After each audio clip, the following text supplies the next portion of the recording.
Hukukumuz eskidir. Sizlerin huzurunda, Biraz. değil mi? Evet. Biraz oldu. Evet. Müsaade edersen başlıyorum. Tabii. Yani. Hepinizi sevgiyle selamlıyorum. Bugün burada benim için yine çok yeni bir heyecan var. Yine farklı bir yerdeyim. Ve sizlerle paylaşacağım şeyi anlatmak için de sabırsızlanıyorum açıkçası. Tekrar hoş geldiniz. Teşekkürler. Bizim Kıvanç'la bir geleneğimiz var. Bütün kampanyalarımızı, reklamlarımızı, lansmanlarımızı yaparken önce reklam filmimizi izliyoruz. O bizi bir havaya sokuyor. Müsaadenizle bir Vay Vay Vay'ı ve Jean efsanesini izleyelim. Sonra bir ünlü marka ilişkisini, sırlarımızı, Mavi ile yaptıklarımızı paylaşalım. Aynen. Rejide top. Hoş geldin tekrar. Hoş bulduk.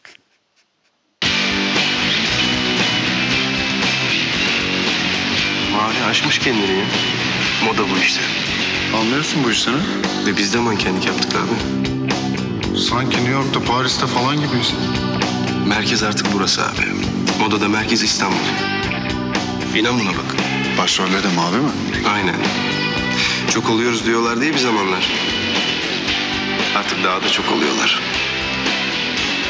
Vay, vay, vay, vay, vay, vay. Çantaya bak.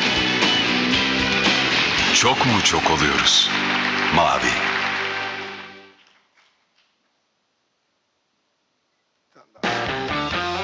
Özgürlük. Vazgeçilmezim benim. Kanıma işlemiş sanki. Belki bundandır. Jean'i hep yakıştırırım kendime. Evet ya. Özgürlüktür Jean benim için. Kızda da erkekte de özgürlük. Bir yaşayış tarzıdır Jean. Her zaman her yerde olabilmektir. Jean bir histir bana göre. Aşk, sevinç, macera, tutku dolu bir his. Jean genç olmaktır. Güzel hissetmektir. Yerinde duramamak, pes etmemek, köşeye çekilmemek, koşmak, yakalamak, hep olmaktır Jean. Jean benim için böyle bir şeydir işte. Vazgeçilmez bir şey. Modada Jean efsanesi. Mavi. Konumuz bir marka, bir ünlü yüzü. Kıvanç'la beraber sahnedeyim. 10. sezonumuzu kutluyoruz. 8 yıldır işbirliği halindeyiz. Evet, Sana sormak olmuş. istiyorum. Epeydir beraberiz. Bile kolay. Bir ünlü gözüyle bir marka yüzü olmak ne demek? Nasıl bir şey? Öncelikle şunu söylemek istiyorum. Şimdi reklam yüzü olmayla oyunculuk yapmak arasında tabii ki farklar var. Marka yüzü olmak da bambaşka bir şey. Marka yüzü olmak ne demek? Bence çok kişisel, insanın kendisini ilgilendiren bir şey. Çünkü sizi ekranlardan izleyen, takip eden insanlara ben bu işi yapıyorum, ben bu işi seçtim. Çünkü bu işe güveniyorum, inanıyorum. Siz de inanın diyebilmek. Şimdi ben hep hayatım boyunca hep inandığım şeyleri insanlara söylemeyi tercih ettim. Bu yüzden böyle bir kimyayı bulmak gerçekten çok zor. Yani kolay değil. O yüzden kolay kolay kurulabilecek ilişkiler değil, kabul edilebilecek bir şey değil. En önemli şey karşılıklı güven. Bu güveni sağladıktan sonra da tabii insana karşılıklı olarak bambaşka sorumluluklar da yüklüyor. Biz bu yolculuğu düşündüğümüzde sence Mavi ve Kıvanç olarak ki medyada, pazarlama dünyası da bu ikiliyi birbirine çok yakıştırıyor. Neyi farklı yaptık? Nerede fark yarattık? Şimdi açık konuşmakta fayda var. Yani bir markalar ünlü birisiyle çalıştığı zaman daha ünlü olmuyorlar kesinlikle.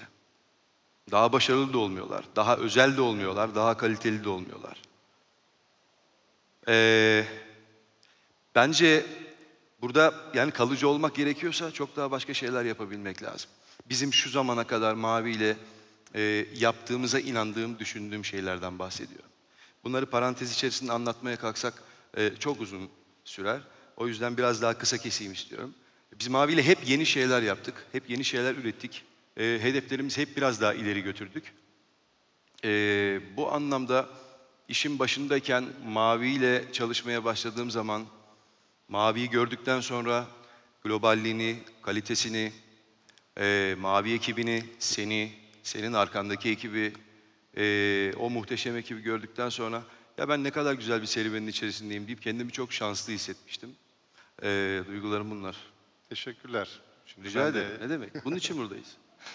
Ee, Şimdi bu yolculukta biz Mavi olarak, şimdi bana da o topu attın CEO şapkamla, Evet. CEO olarak ben ofiste dolaşıyorum. Her sene %30 büyüyelim, daha çok Blue Jeans satalım. İşte şimdi Evet. 10 milyon Blue Jeans satıyoruz, sene 11 milyon satalım. Mavi Jeans'den Mavi'ye geçelim, gidiyoruz da gidiyoruz. Sonra bir araya geliyoruz kampanya dönemlerine. Bir bakıyoruz Mavi %30 büyümüş, başka bir yere gelmiş, başka bir çıtaya aşmış. Gidiyor. Bu senin için de böyle mi? Sen de bir yandan çünkü bir kariyerin var, yol alıyorsun, gidiyorsun, gelişiyorsun, değişiyorsun.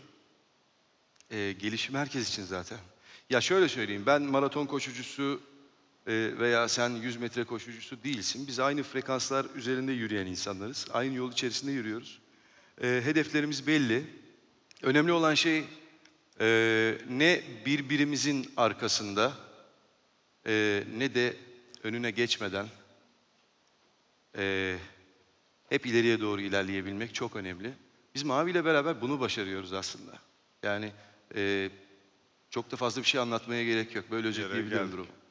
Süper. Ben Mavi'nin karakteristik özelliklerine baktığım zaman kendi gibi olan, başkasına özenmeyen, cesur, dünyalı, evrensel, dünya değerlerini bünyesinde barındıran bir şirket, çalışanlar grubu görüyorum.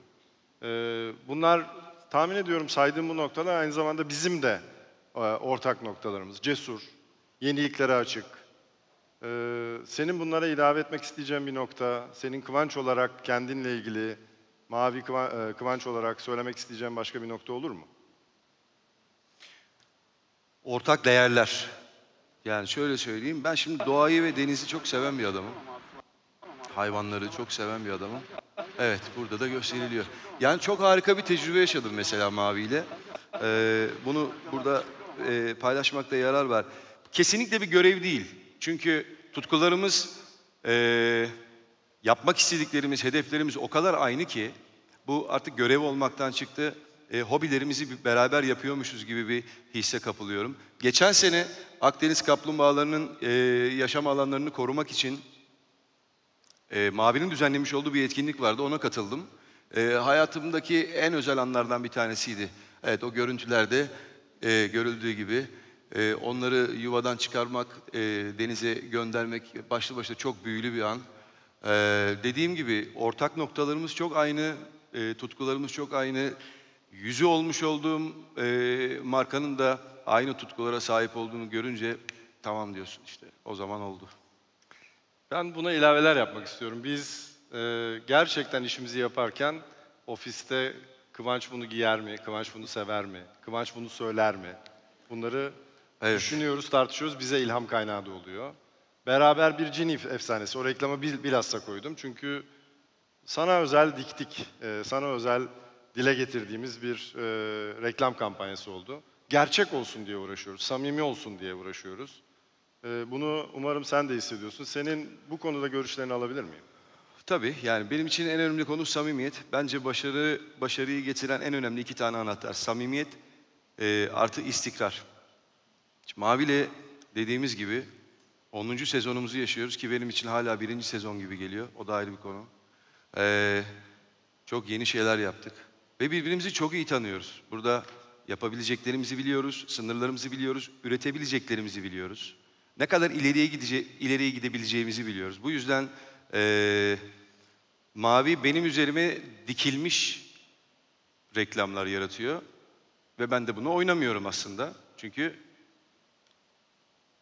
benden çok var. Yani benim hayatımın gerçekliğinden o kadar çok var ki içinde oynamıyorum yani kendimim aslında.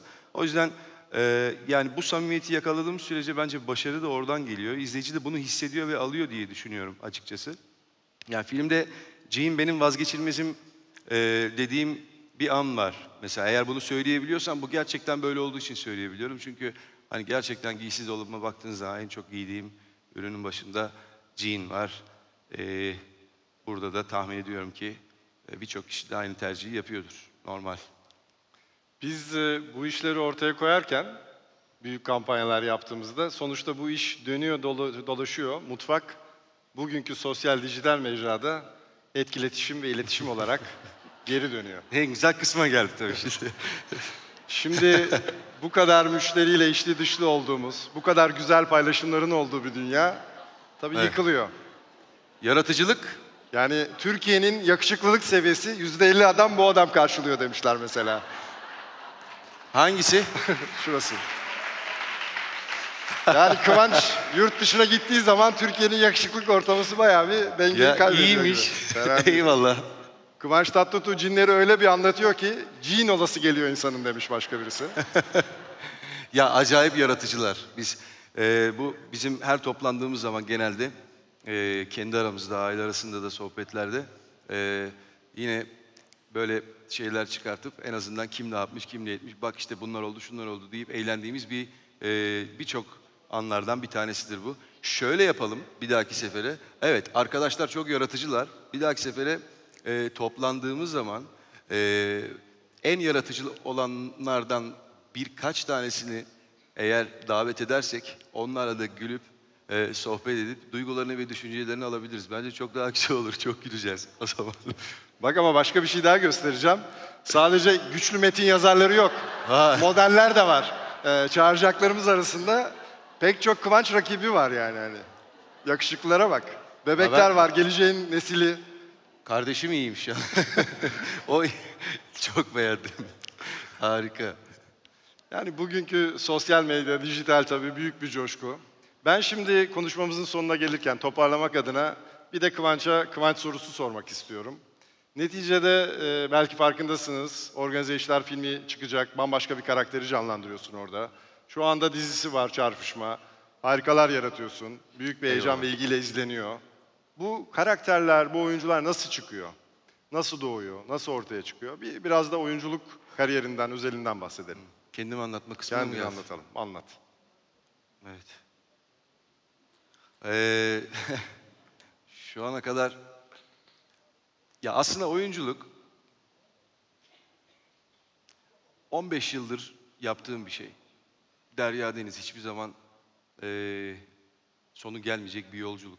Ama son yıllarda fark etmiş olduğum bir şey var. Bakın bütün samimiyetimle söylüyorum. Oyunculuk serüveni insanın tamamıyla kendisini keşfetme serüveni. Bu keşif hiçbir zaman bitmeyecek bir keşif. Çünkü insan hangi yaşa gelirse o yaşın tecrübesiyle daha bir olgunlaşıyor, daha bir filizleniyor. O yüzden bu hiçbir zaman bitmeyecek bir yolculuk olduğu için ve hiçbir zaman keşfetmenin de sonu olmadığı için insan keşfettikçe daha olgunlaşıyor, daha demleniyor. Sadece farkına vardığım şey o. Bir de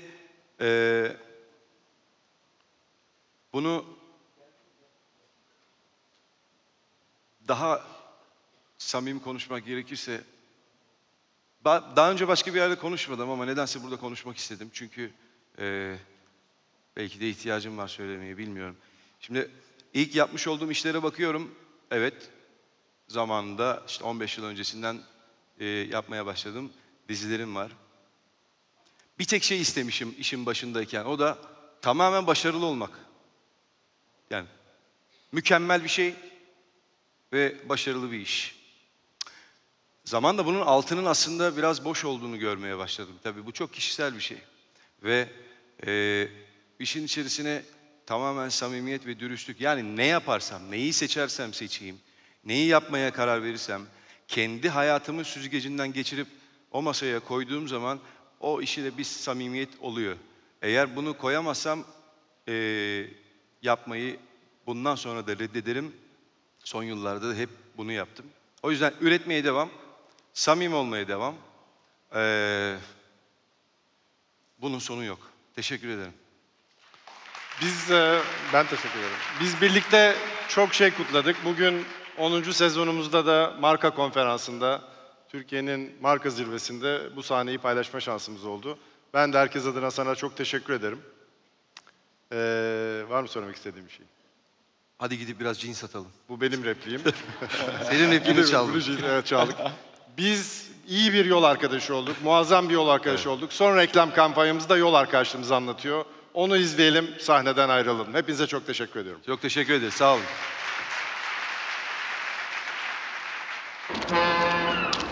Yeni bir yolculuğun nasıl başlayacağı belli olmaz. Bir hayal, bir heyecan, bir söz. Bazen de hepsi bir araya gelir. O zaman sakın durma ve kendi yolculuğunu kendin başlat. Zorluklardan korkma. Sen yolunda devam et. Sürprizler çıkabilir. Bisikletlenmişti. Plan değişti. Sen kendi yolunu kendin çiz. Hiç gitmediğin yolları dene. Şartlar değişebilir. Sen durma.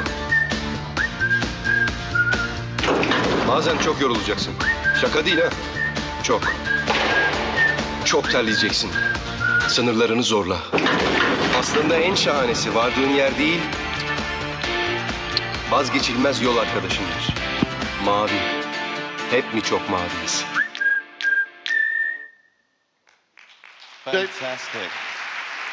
Çok teşekkür ederim her şey için.